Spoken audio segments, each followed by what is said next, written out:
महाभारत के युद्ध का वो भयावह चरण था जब अंधेरी रात में युद्ध जारी था और कौरव सेना धीरे धीरे पांडवों पर भारी पड़ने लगी थी। तभी घटोत्कच को रणभूमि में बुलाया गया। वो केवल एक योद्धा नहीं बल्कि मायावी शक्तियों का स्वामी था और रात उसका सबसे बड़ा बल थी। जैसे ही वो युद्ध में उतरा, उसने अपना रूप इतना विशाल और डरावना कर लिया कि आकाश काला पड़ गया। उसकी गर्जना से धरती कांप उठी और उसने अपनी मायावी शक्तियों से हजारों भ्रम पैदा कर दिए। कभी वो कई रूपों में दिखाई देता, कभी अचानक गायब हो जाता, तो कभी आसमान से आग बरसाता। कौरव सेना में अफरा तफरी मच गई। हाथी घोड़े भागने लगे और बड़े बड़े महारथी भी उसके सामने टिक नहीं पा रहे थे। स्थिति इतनी भयावह हो गई कि दुर्योधन घबरा उठा और उसने कर्ण से विनती की कि वो किसी भी तरह इस विनाश को रोके। कर्ण के पास एक दिव्य अस्त्र था, वसवी शक्ति, जिसे उसने विशेष रूप से अर्जुन को मारने के लिए बचाकर रखा था।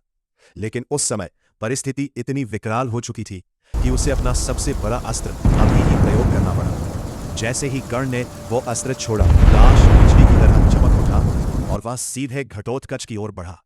घटोत्कच समझ गया कि अब उसका अंत निश्चित है। उस क्षण उसने डरने के बजाय एक आखिरी निर्णय लिया। उसने अपने शरीर को और भी विशाल बना लिया, इतना बड़ा कि वह पहाड़ जैसा दिखने लगा। जैसे ही वह वसवी शक्ति से आहत होकर गिरा, उसका विशाल शरीर कौरव सेना पर टूट पड़ा और हजारों सैनिक उसी के नीचे कुचल गए। उसकी मृत्यु भी विनाश बन गई और उसका बलिदान आखिरी प्रहार साबित हुआ। दूर खड़े भगवान कृष्ण यह सब देख रहे थे और उनके चेहरे पर हल्की मुस्कान थी, क्योंकि वे जानते थे कि यह बलिदान व्यर्थ नहीं गया। अब कर्ण के पास वह दिव्य अस्त्र नहीं बचा था जिससे अर्जुन की जान को सबसे बड़ा खतरा था। इस प्रकार घटोत्कच ने अपने प्राण देकर न केवल युद्ध की दिशा बदल दी बल्कि धर्म की रक्षा भी की। गहरी सीख, सच्चा वीर वही होता है जो अपने स्वार्थ से ऊपर उठकर दूसरों के लिए बलिदान दे।